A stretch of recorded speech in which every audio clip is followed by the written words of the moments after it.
आषाढी वारी हा महाराष्ट्रातील वारकरी संप्रदायाचा एक अत्यंत महत्वाचा धार्मिक आणि सांस्कृतिक उत्सव आहे। 21व्या शतकातही या वारीचं महत्व कसं टिकू नये हे पाहूया। नमस्कार, मी ऋषी आणि तुम्ही बघताय अर्जुन ऋषी एंटरटेनमेंट हा युट्यूब चॅनल। आषाढी वारी हा भक्तीचा आणि श्रद्धेचा एक मोठा सण आहे। लाखो भक्त पंढरपुरात येऊन विठोबाच्या दर्शनासाठी एकत्र येतात। या वारीच्या माध्यमातून लोकांना आध्यात्मिक शांती आणि समाधान मिळतं।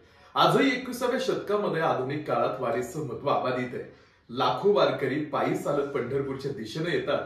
गेली कित्येक वर्ष ही परंपरा सातत्यानं चालू आहे। एवढा मोठा जनसंप्रदाय, लाखो लोक एका ठिकाणी जमा होतात, पण कधी कोणत्याही प्रकारचं गालबोट न लागता हा सोहळा अगदी व्यवस्थित पार पडतो। आणि हे सगळं कंट्रोल करणारी परमेश्वराची ती एक आध्यात्मिक शक्ती आहे। आषाढी वारी हा फक्त एक धार्मिक सोहळा नसून तो महाराष्ट्राच्या सांस्कृतिक, सामाजिक आणि आध्यात्मिक जीवनाचा अविभाज्य भाग आहे। 21व्या शतकात आषाढी वारीचं महत्व वाढतच चाललेलं आहे। तंत्रज्ञान, सामाजिक बदल आणि आधुनिकतेच्या प्रभावातही या परंपरेने आपली ओळख कायम ठेवली आहे। आषाढी वारीचं एक विशेष महत्व असं आहे, आधुनिक जीवनातील ताणतणाव आणि व्यवस्थेतून मुक्तता मिळवण्यासाठी वारी हे एक साधन बनलंय। लोक आपलं मानसिक आणि आध्यात्मिक स्वास्थ्य सुधारण्यासाठी वारीत सहभागी होतात। सामाजिक एकता आणि समानता 21व्या शतकातही वारीनं सामाजिक एकतेचा संदेश देणं चालूच ठेवलंय। वारीत सर्व जाती, धर्म आणि आर्थिक स्तरावरील लोक सहभागी होतात, ज्यामुळे समाजातील विषमता कमी होते। शहरीकरण आणि स्थानिक संस्कृतीचं जतन।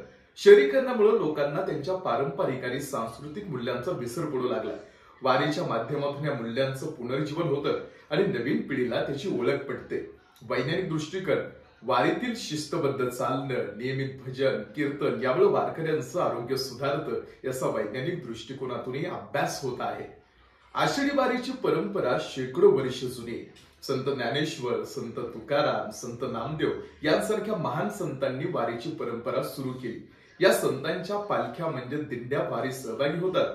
आषाढी वारीनं 21व्या शतकातही आपलं महत्व कायम ठेवलंय आणि आधुनिकतेच्या प्रवाहातही ही परंपरा नव्या रूपात फुलत आहे। आषाढी वारी केवळ एक धार्मिक यात्रा नसून ती महाराष्ट्राच्या सांस्कृतिक, सामाजिक आणि आध्यात्मिक जीवनाचा एक अविभाज्य भाग आहे। सो ही होती एकंदरीत आषाढी वारीबद्दलची काही माहिती। सो तुम्हाला ही माहिती कशी वाटली हे मला कमेंट करून नक्की सांगा आणि अशाच माहितीपूर्ण व्हिडिओसाठी फॉलो करायला विसरू नका अर्जुन ऋषी एंटरटेनमेंट हे युट्यूब चॅनल।